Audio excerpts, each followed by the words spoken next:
Video kali ini saya nak tunjukkan macam mana cara untuk kita buat sambal belacan menggunakan Thermomix. Jom kita buat.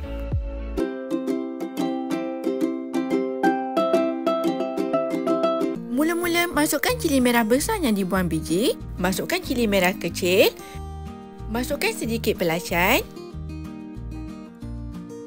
Kemudian masukkan garam secukup rasa, masukkan gula. Masukkan perahan limau nipis. Tutup dan kisar selama 10 saat, speed 9.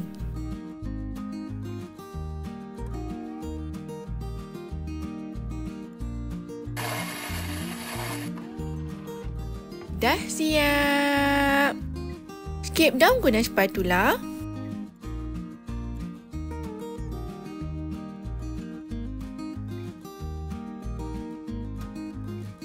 Mudah kan? Anda juga boleh kisar lagi jika tekstur masih kasar.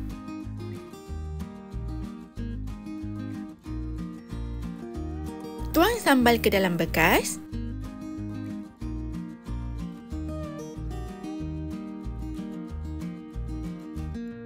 Elok je kan?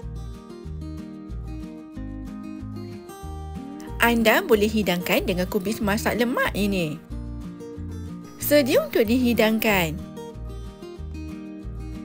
Selamat mencuba. Bye.